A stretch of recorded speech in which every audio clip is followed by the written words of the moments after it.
നമസ്തേ. പഴനിമലയിലെ മുരുകൻ്റെ വിഗ്രഹത്തെക്കുറിച്ച് നിങ്ങൾക്കറിയാമോ?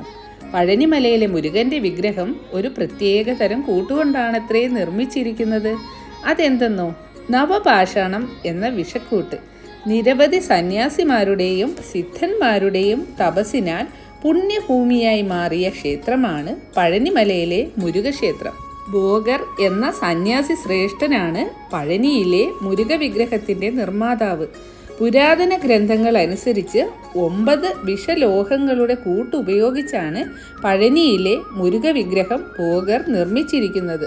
അദ്ദേഹം 9 വിഷലോഹങ്ങളുടെ ഗുണങ്ങൾ പ്രയോജനപ്പെടുത്തിക്കൊണ്ട് സമർത്ഥമായ ഒരു കൂട്ടുണ്ടാക്കുകയും അവയെ ധാരാളം ഔഷധ ഗുണങ്ങളും പ്രതിരോധശേഷി വർദ്ധിപ്പിക്കാൻ കഴിവുള്ള കഠിനമായ ഒരു ലോഹമാക്കി മാറ്റുകയും അതിൽ നിന്നും മുരുക ഭഗവാന്റെ വിഗ്രഹം നിർമ്മിക്കുകയും ചെയ്തു.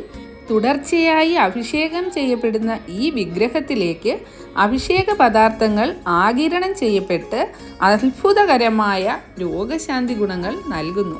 അതിനാൽ പഴനിയിലെ അഭിഷേക പ്രസാദം രോഗശാന്തിക്ക് ഉത്തമമാണത്രേ. രാത്രി അത്താഴ പൂജ കഴിഞ്ഞിട്ട് ഭഗവാന്റെ നവപാഷണ ശിലയ്ക്ക് ചന്ദനമുഴുക്കാപ്പ് ചാർത്തുന്നു. അതിരാവിലെ നിർമാല്യത്തിനായി ശ്രീകോവിൽ തുറക്കുമ്പോൾ ചന്ദനം പച്ചവർണ്ണമായിരിക്കും എന്നാണ് പറയുന്നത്. ഭഗവാന്റെ വിഗ്രഹത്തിൽ നിന്നുണ്ടാകുന്ന വിയർപ്പു തുള്ളികൾ കാരണമാണ് ഇങ്ങനെ സംഭവിക്കുന്നതെന്നാണ് പറയുന്നത്. അതിനാൽ അഭിഷേകം ചെയ്യുന്ന ചന്ദനവും പാലും പഞ്ചാമൃതവും സർവ്വരോഗശാന്തി തരും എന്ന് ഭക്തർ വിശ്വസിക്കുന്നു. ഒരു രാത്രി മുഴുവൻ വിഗ്രഹത്തിൽ ലേപനം ചെയ്തിരിക്കുന്ന ചന്ദനം സങ്കീർണമായ പല രോഗങ്ങൾക്കും അത്ഭുതകരമായ ഔഷധമായി കണക്കാക്കുന്നു.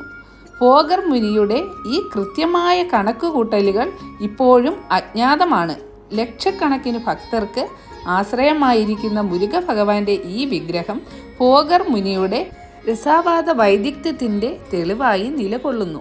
ദണ്ഡം പിടിച്ചുകൊണ്ട് നിൽക്കുന്ന ശ്രീ മുരുകൻ്റെ പ്രതിഷ്ഠ ആയതിനാൽ ദണ്ഡപാണി ക്ഷേത്രം എന്നും ഈ ക്ഷേത്രത്തെ അറിയപ്പെടുന്നു. ഭഗവാൻ തമിഴ്നാട്ടിലും കേരളത്തിലും ഒരുപോലെ പ്രസിദ്ധനാണ്.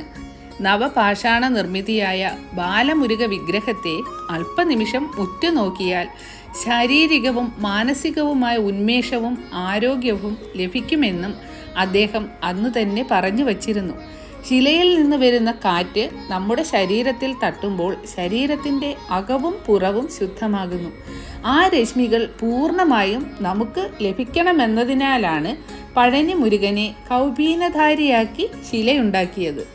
ആ ശിലയിൽ സ്പർശിച്ചു വരുന്ന വസ്തു ഏതായാലും, കാറ്റോ വെളിച്ചമോ ഏതായാലും അതിന് മാറാവ്യാധികളെ മാറ്റാനുള്ള കഴിവുണ്ടെന്നാണ് പറയപ്പെടുന്നത്.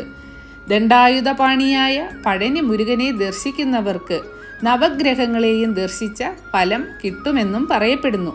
ഗ്രഹങ്ങളെക്കുറിച്ചെല്ലാം അറിവുള്ള ഭോഗർ ചൊവ്വാഗ്രഹത്തിൻ്റെ രശ്മികൾ നേരിട്ട് പതിക്കുന്നതായ പഴനിമലയെ തന്നെ മുരുകക്ഷേത്രം പ്രതിഷ്ഠിക്കാൻ തിരഞ്ഞെടുക്കുകയായിരുന്നു. ഈ ശിലാവിഗ്രഹം ഔഷധ വൈദ്യശാസ്ത്ര പ്രകാരം നിർമ്മിച്ചിരിക്കുന്നതിനാൽ നേർക്കുനേരെ നിന്ന് ദർശിച്ചാൽ രോഗങ്ങൾ അകലും എന്നാണ് കാലങ്ങളായി വിശ്വസിക്കുന്നത്.